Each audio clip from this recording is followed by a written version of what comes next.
Energy sector में यहाँ पर काफी चर्चा हुई, ग्रीन हाइड्रोजन की, अमोनिया की। हमने पूरी दुनिया को एक वादा किया है और हम ग्लोबल वार्मिंग को जो चैलेंज मानते हैं उसमें हम सिर्फ अपनी संवेदना व्यक्त कर करके अटकने वाले नहीं है, हम सॉल्यूशन देने वाले लोग हैं।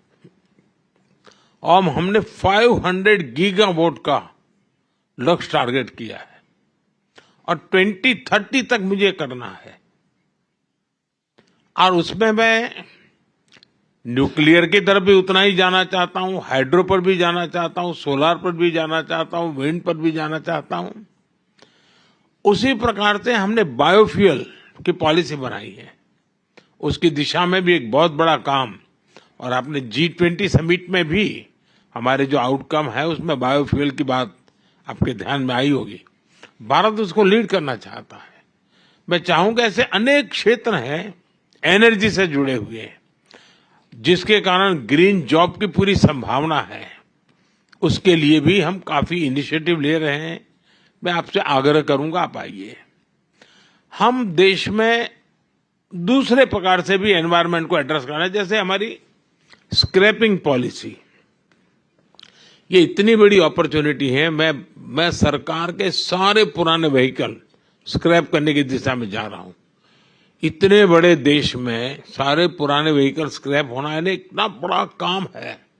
अगर आपकी कंपनियां मान लीजिए इन्वेस्टमेंट करें या खुद इस दिशा में आए, और उसके कारण इलेक्ट्रिक व्हीकल का बहुत बड़ा नया मार्केट बनेगा। जैसे मेरे मन में है कि मैं मेरे देश की मेरी पहली प्रायोरिटी सारे एम्बुलेंसेस, जितने पुराने एम्बुलेंस हैं उन सारे एम्बुलेंस को स्क्रैप कर देना और उन सबको नए, और वो भी हाइब्रिड इलेक्ट्रिक व्हीकल भी हो और हमारे जो रेगुलर जिस प्रकार का फ्यूल का उपयोग करते हैं, ताकि कभी एम्बुलेंस को रुकने की नौबत ना आ जाए। अब आप कल्पना कर सकते हैं हिंदुस्तान जैसे इतने बड़े देश में कितनी बड़ी आवश्यकता होगी। पब्लिक ट्रांसपोर्ट, तो स्क्रैपिंग का एक ऐसा बड़ा क्षेत्र है, अगर आप वहां की कंपनियों को फाइनेंस की मदद कर सकते हैं और थोड़ा शुरू में, क्योंकि एक प्रकार से ग्लोबल गुड के लिए है, ये एनवायरनमेंट की दृष्टि से बहुत बड़ा काम है, तो आपके लिए एक बहुत बड़ा अवसर के रूप में।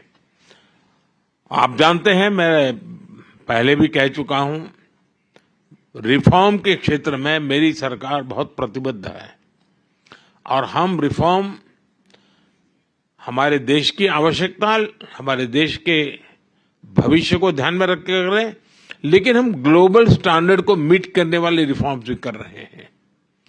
और रिफॉर्म, परफॉर्म, ट्रांसफॉर्म करके संकल्प को लेकर के हम चल रहे हैं।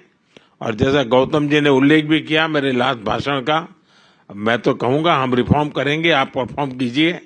अवसर ही अवसर है और इसलिए मैं आप सबको, और आप जानते हैं जहां तक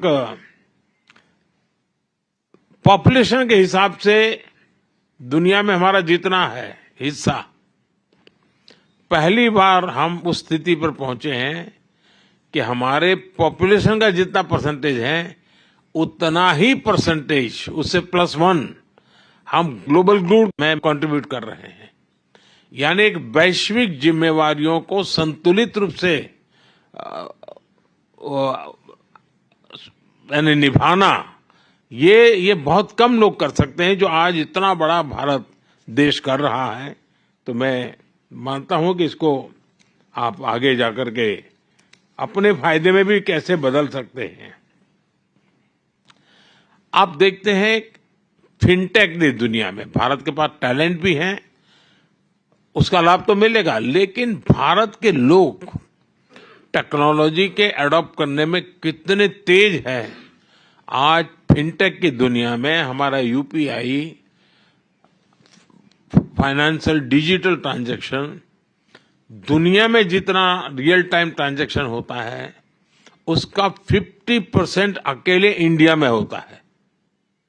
इसका मतलब ये एक ऐसा क्षेत्र है कि जिसमें इसका मतलब ये हुआ कि फिनटेक की दुनिया में अगर ग्लोबल लीडर बनना है तो भारत को केंद्र बिंदु बना करके बड़ी आसानी से आप फिनटेक की दुनिया में आप आगे आ सकते हैं।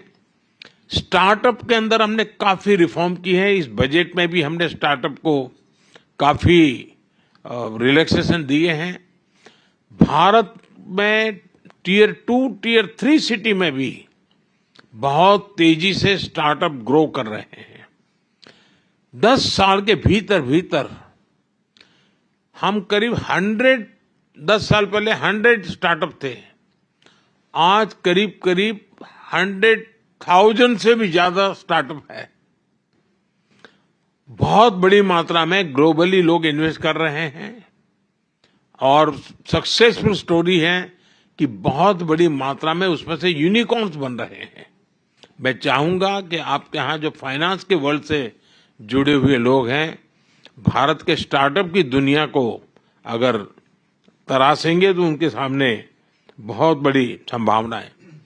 हम बहुत एग्रेसिवली सेमीकंडक्टर के क्षेत्र में जा रहे हैं। अब तक करीब 5 कंपनियां ऑलरेडी अपना काम शुरू कर चुकी हैं, आगे भी औरों की संभावनाएं हैं और हम पूरी इकोसिस्टम को लाने वाले हैं। हमको एक छोटा सा टुकड़ा एक आध हिस्सा करके अटकने वाले नहीं है। भारत के पास टैलेंट है। आज दुनिया में जितने भी चिप्स हैं, अगर उसका राइटिंग का काम है तो सॉफ्टवेयर का काम है, वो सब हिंदुस्तान में हो रहा है। सब बड़ी कंपनियों के रिसर्च यूनिट वहीं पर है। अब हम चाहते हैं कि हम खुद ही यहाँ पर उस दिशा में आगे बढ़े, तो आपके लिए वो भी एक बहुत बड़ा स्कोप है। भारत में एक स्टेबिलिटी है, पॉलिटिकल स्टेबिलिटी है, लेकिन हम हमारी नीतियों में प्रिडिक्टेबल नीतियां लेकर के चल रहे हैं, लेकिन प्रोग्रेसिव पॉलिसी लेकर के भी चल रहे हैं। हम दुनिया में जो भी संभावना है उन नीतियों को और हर एक के लिए काफी ओपन हो, कोई सीक्रेसी और फिर बाद में जाकर के कुछ दूसरा और फिर कोई तीसरी डेफिनेशन, हम उस दिशा में जाने वाले लोगों में से नहीं है। एंड एक ट्रांसपेरेंसी के साथ, पूरे कमिटमेंट के साथ आज हम दुनिया के सब लोगों को अपनी बात बता रहे हैं।